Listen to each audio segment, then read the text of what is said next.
지금으로부터 23년 전 2001년에 있었던 일입니다. 변변한 방화복 하나 없이 열악한 근무 여건 속에서 6분의 소방관 분들이 순직한 서울 홍제동 화재 참사인데요.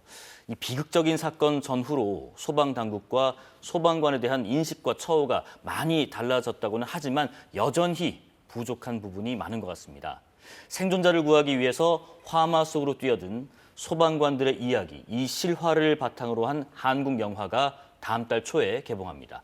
영화 제목도 소방관입니다. 영화 소방관을 연출한 곽경택 감독과 이야기 나눕니다. 안녕하십니까? 안녕하세요. 예. 네. 오늘 마침 KBS홀에서 그 청룡 영화상 시상식이 있는데 네네. 예전에 그 각본상도 받으셨잖아요. 네, 맞습니다. 오늘 뭐 어떤 작품이나 혹은 뭐 배우에 주목하고 계세요? 글쎄요. 저는 특별히 뭐 주목하는 뭐 배우나 작품보다는 네.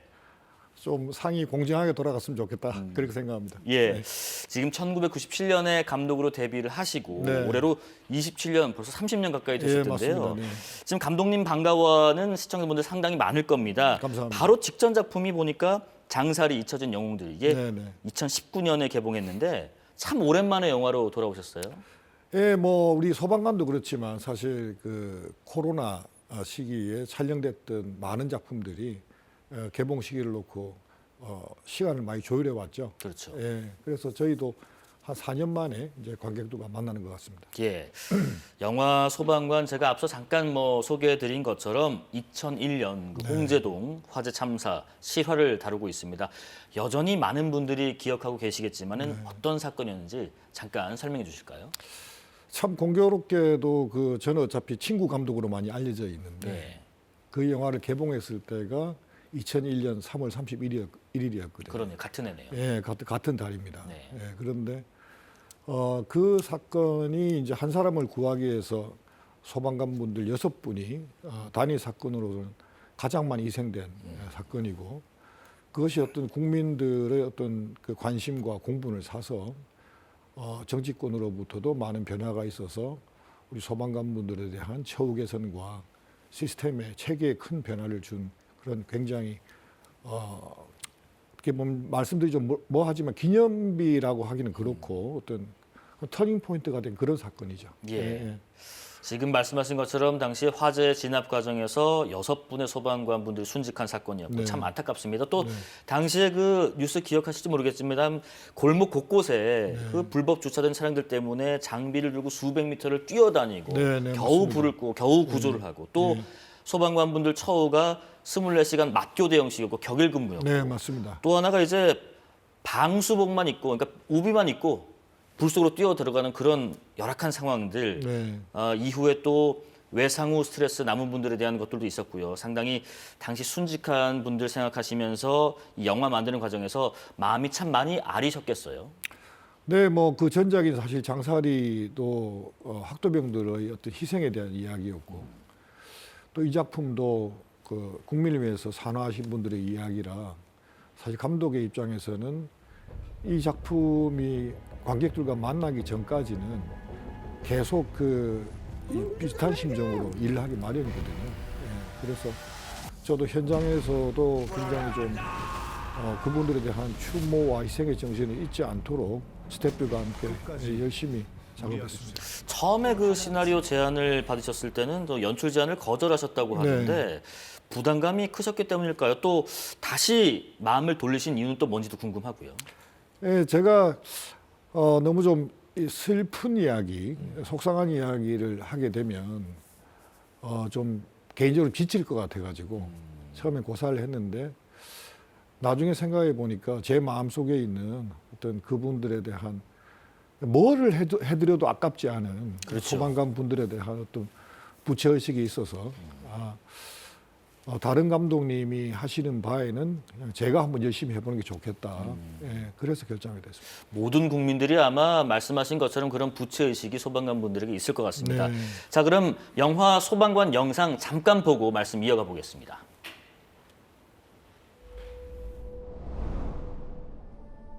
무섭지 않으세요? 나도 무서워. 검은 연기 때문에 발끝도 안 보일 때는 다리가 후들후들 떨려. 그래서 내가 그럴 땐 무슨 생각 드세요, 형? 그랬더니 딱 하나. 내가 여기서 지면 저 사람은 죽는다.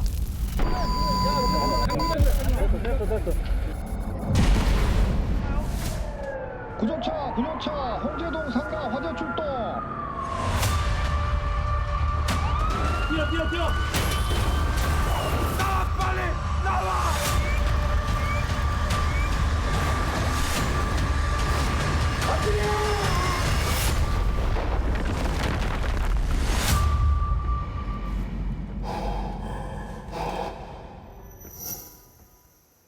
예, 다음 달 초에 개봉할 영화 소방관의 영상 일부를 잠깐 보셨습니다.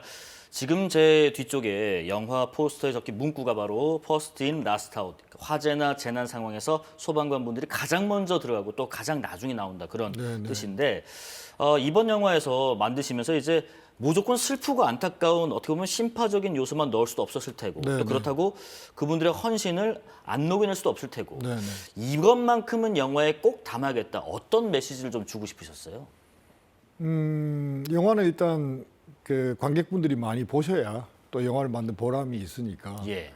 또 마지막에는 이제 실제 사건을 다루긴 하지만 그 사이에는 웃음도 있고 또 그들의 어떤 그런 단합도 있고 드라마적인 요소를 좀 많이 가미했습니다. 일상 삶이죠. 그렇죠, 네네. 그렇죠. 예. 하지만 제가 영화 속에서 꼭 표현하고 싶었던 거는 우리 소방관분들이 어떤 이 트라우마를 극복해내는 각자의 모습들, 인간적인 노력들 이런 것들이 분명히 존재한다는 거. 그거를 저희들이 좀 알아서 그분들이 고생을 덜 하도록 그렇게 같이 국민들이 그분을 좀 도왔으면 좋겠다는 그런 생각입니다. 예, 저도 뭐 사회부라는 일선 취재 현장에 있을 때는 화재 현장도 많이 가보고 또 소방관분들 대상으로 취재도 많이 해봤는데 이 불을 다루는 곳에 접근한다는 게 말처럼 그렇게 쉽지가 않거든요. 근데 아무리 컴퓨터 그래픽 같은 게 발달했다고 하더라도 실제 현장에서 촬영을 하시면서 불을 실제 접할 텐데 그때 촬영하시면서는 좀 느낌이 어떠셨나요? 저희가 이제 저도 영화 속의 불을 처음 다루기 때문에 테스트 촬영이라는 걸 해봤거든요. 근데 그때 이 불이 바람을 만나면 얼마나 순식간에 무서워지는지를 실감을 했습니다. 그래서 오히려 촬영 현장에서는 뭐 사고가 나면 그거는 현장을 지휘하는 제 책임이기도 하기 때문에 소방관 분들 모시다 놓고 뭐 카메라 주변에는 항상 소화기가 배치된 상태로 그렇게 했는데 또 요즘 아무리 CG가 발달했다고 해도 이 내가 여기서 지면 불이라는 것도 하나의 우리가 연기자가 그 불에 반응을 하는 거기 때문에 액션 리액션이라고 그러거든요. 그래서 이 불이 존재하지 않으면 연기자가 반응을 할 수가 없어요. 그런 이유 때문에 실제 불도 좀 사용을 했고 더군다나 제가 취재한 바에 의하면 소방관 분들이 제일 곤란해하시는 거는 연기입니다. 그렇지만 그 연기를 영화 속에서 사실 표현하는 거는 너무너무 어려운 이유가 연기 때문에 앞이 가리면 배우 얼굴이 안 보여요. 그렇지만 저는 이번에 좀 그래서 다른 영화에서도 사실 연기는 표현이 안 돼요.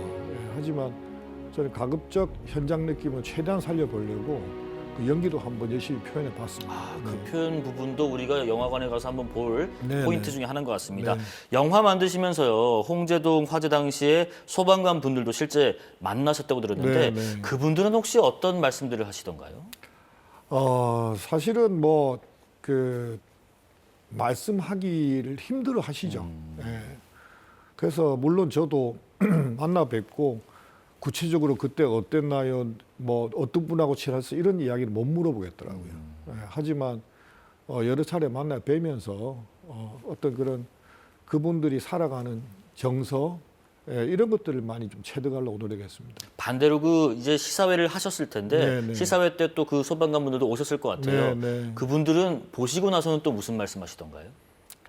이제 그분은 그 당시에는 대원이셨지만 제가 취재를 할 때는 대장이셨고 그리고 이번에 이제 정년 퇴임을 하셨어요. 그래서 가족분들하고 보러 오셨는데 그냥 짧게 한마디 잘 봤고 감동적이었습니다. 라고 말씀해 주셨습니다. 예, 뭐 아마 시사회 끝나고 돌아가시면서 집으로 가시면서 여러 가지 생각들이 많이 드셨을 겁니다. 네, 네. 영화 소방관하고 함께 이번 다음 달 12월에 한국 영화 여러 편이 또 개봉을 앞두고 있던데요. 네, 그렇습니다. 연말에 그 개봉 몰리면서 뭐 저 같은 영화 팬들은 선택지가 많으니까 좋아요. 근데 이제 만드신 입장에서는 이거 경쟁되는데 분산되기도 하고요. 네, 네. 참 치열한 경쟁들 같은데 어떠세요? 치열하게 경쟁해야겠죠. 예. 예. 그렇지만 또 저는 제가 또 열심히 찍은 제 작품이 있으니까 떳떳하게 경쟁에 참여하겠습니다. 예, 또 곽경택 감독님의 인상적인 작품들 상당히 많지만은 여전히 감독님 하면은 친구, 네. 네가 가라 하와이 합니다. 감사합니다. 예. 2001년 개봉 당시에 800만 관객 기록했었고요. 네, 그 네. 이후에 계속해서 1000만 영화가 어떻게 보면 마중물이 된 것 같아요. 네, 네. 하지만 당시의 한국 영화의 황금기와 지금의 한국 영화의 판은 좀 다르다. 네. 어떻게 좀 다르다고 느끼시나요? 제가 좀 돌이켜 생각을 해보면 그때가 우리 김영삼, 김대중 대통령님이 계실 때인데 그 두 분의 역할이 컸다고 생각해요. 왜냐하면 문화산업에 대한 어떤 그런 중요함을 많이 역설하셨어요. 덕분에 어떤 대기업에서 그때 처음으로 영화에 대한 관심을 가지고 사업단이 만들어지고 또 그러면서 그 대기업에서 나왔던 그런 우수한 인재들이 영화 산업의 발전에 굉장히 큰 공을 세웠다고 생각합니다. 비즈니스적으로. 예. 근데 요즘에는 이제 특히 우리 코로나 이후로는 이 OTT에 대한 열풍이 뭐 영화 시장을 거의 뭐 잠식하다시피 하고 있는데 제가 들은 바로는 올해에 50억 예산이 넘는 영화가 3편이 제작됐다고 들었습니다. 근데 어떤 한 산업이라는 것이 특히 영화 같은 경우는 한 해에 최소한 70편 정도가 제작되지 않으면 그 산업은 위기를 겪습니다. 그러면 물론 뭐 OTT를 보면 되지 않냐라고 생각하시는 분도 계시겠지만 영화라는 매체의 특성이 극장에서 즐기시기도 하지만 극장에 관객들을 가둬놓습니다. 가둬놓고 강력한 시각과 청각을 압도한 상태에서 관객들한테 강력한 메시지를 주거든요. 그래서 우리가 흔히들 뭐 영화 같은 이야기, 영화의 한 편에 진한 감동을 받고 뭐 이런 이야기들이 그런 강력함 때문입니다. 그런데 대한민국 영화의 편수가 줄어들고 이 산업 자체가 위축되면 지금 우리가 누리고 있는 어떤 문화 강국 대한민국으로서의 어떤 중요한 또 자원 하나가 또 빠지게 되는 거니까 예.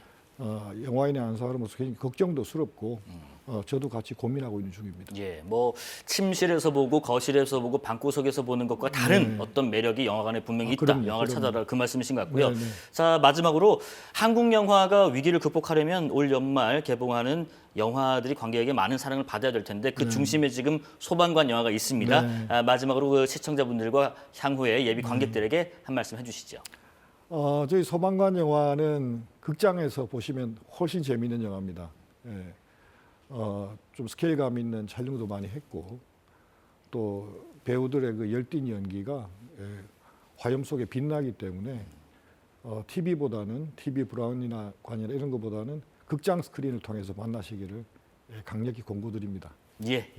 자, 지금까지 12월 4일에 개봉하는 영화 소방관의 곽경택 감독과 말씀 나눠봤습니다. 고맙습니다. 감사합니다. 자, 오늘 사사건건은 여기까지입니다. 저희는 다음 주에도 알찬 소식 가지고 찾아오겠습니다. 주말 잘 보내십시오. 고맙습니다.